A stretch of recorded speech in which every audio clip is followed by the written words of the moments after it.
Number 5. The Mummy Returns, The Death of Evelyn. Okay, this one had me in tears. Not because of any dramatic build-up or anything, but look at Rachel Weisz. She's extremely hot. I mean, who wouldn't cry after seeing her get stabbed and die? I mean, not only was she good eye candy, but she was also one of the very few good actors in this movie. The only other good one I can think of off the top of my head is Arnold Vosloo's Emotep. And then who do the guys have for eye candy? Patricia Velasquez is a Noxcinnamon. Sure, Patricia Velasquez can be hot, but in this one she was just plain creepy. So that's why I teared up during this scene. I mean, the build-up wasn't much. Brendan Fraser just saved his son from being killed by the bracelet he was wearing. They pull off a one-liner, and just as Evelyn and her brother walk up, out of nowhere the villains show up, and then stab Evelyn, and then you keep walking. No monologue. No, I just beat you. No, nothing. Just walk up, stab her, keep going. And then we get this painful scene of watching Brendan Fraser cry to her, yelling, "Don't go, come back." But I would have put this scene higher if this didn't happen. Why don't you pick on somebody your own size? They bring her back to life. Normally I would say, come on, you can't have one dark, unhappy thing happen to the heroes in this movie. But since Rachel was probably the best part of the movie, I welcomed her back with open arms. Number 4, The Perfect Storm. The ending. The deaths of Captain Billy Tyne, played by George Clooney, Bobby Shatford, played by Mark Wahlberg, Murph, played by John C. Reilly, Sully, played by William Fichtner, and Bugsy, played by John Hawkes. Okay, so this scene everyone saw coming. I mean, it's on the poster. It's based off it's sort of on the poster. It's based on true events. But even though we saw it coming, we still kind of get pretty emotional. So the story is of the sword fishing boat, the Andrea Gale, and her crew, played by everyone I just mentioned. So after making port with an unsuccessful haul, the ship captain decides to head out once more before the season ends. So they head out farther than normal, they become unsuccessful, and decide to head to the Flemish Cap, where they finally get lucky and catch a bunch of fish. But at the height of their fishing, their ice machine breaks, and the only way to sell their catch before it spoils is to quickly hurry back to shore.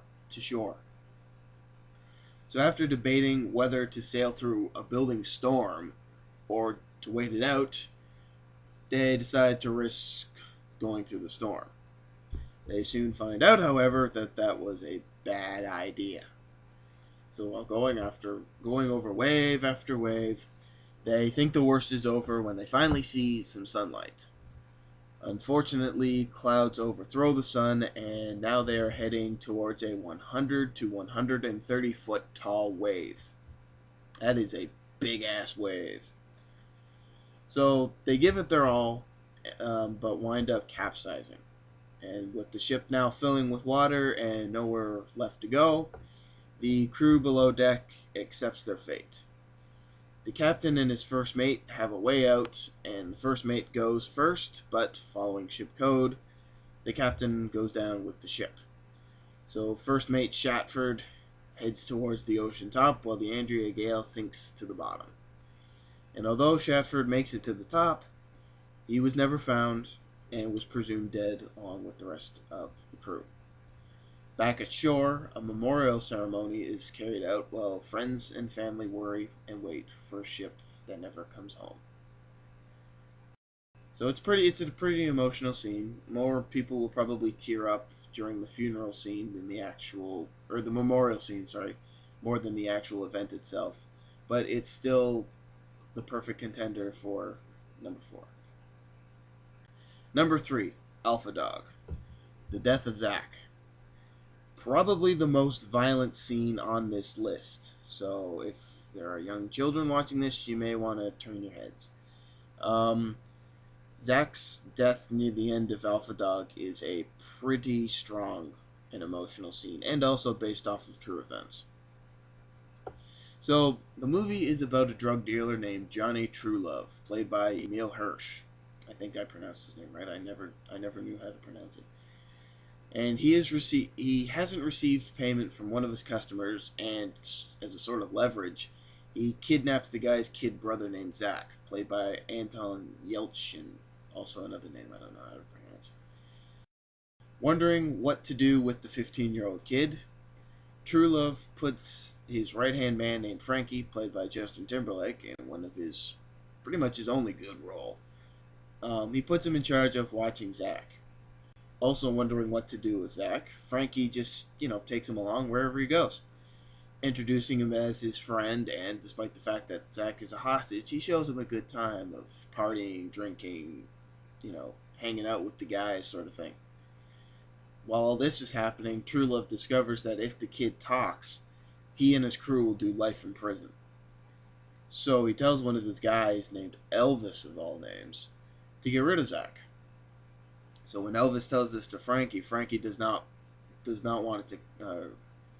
Frankie doesn't want it to come to that, but he's told that if Zach lives, they do life.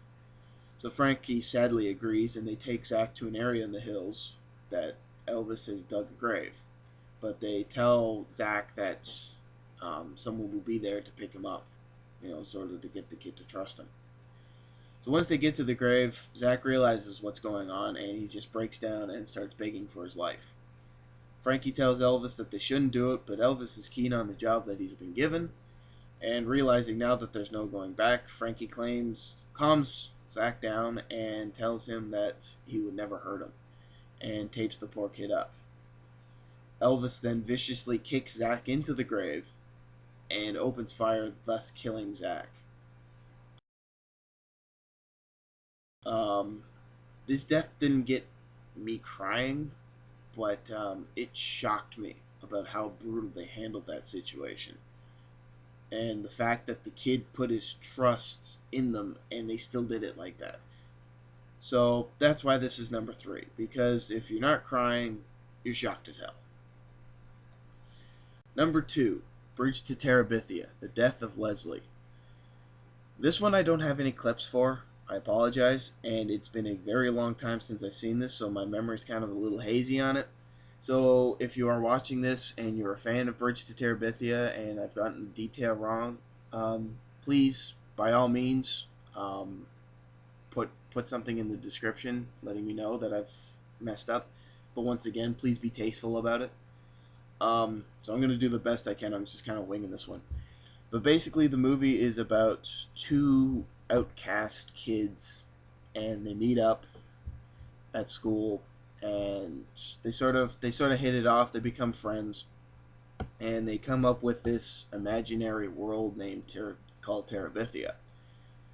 And then one day the boy gets an invite from the teacher that he has a huge crush on to go to a museum of science or natural something or other, I forget. And he doesn't meet Leslie for their time hanging out in this imaginary world. And the way of getting to this imaginary world is by swinging across a rope swing, and then they're in their world, sort of thing. And when the kid returns from this day out at the museum, he gets in, and everybody's shocked to see him. He's curious about why, and they tell him that his best friend Leslie has died. It's not one of those scenes where you see it happen. It's another shocker scene / funeral scene that gets you tearing up.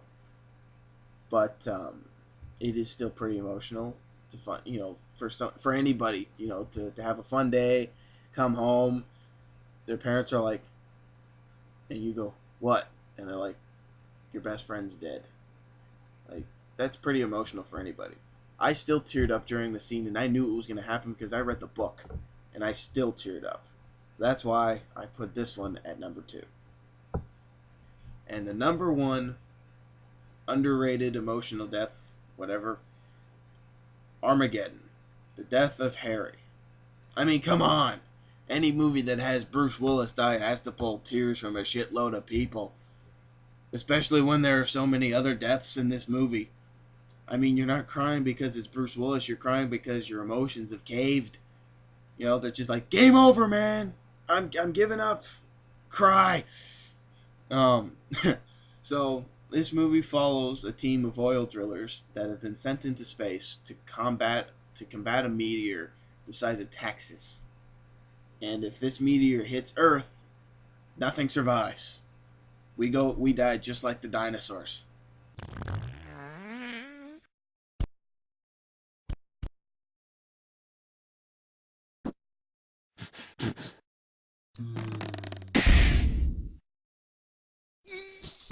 No, not that way.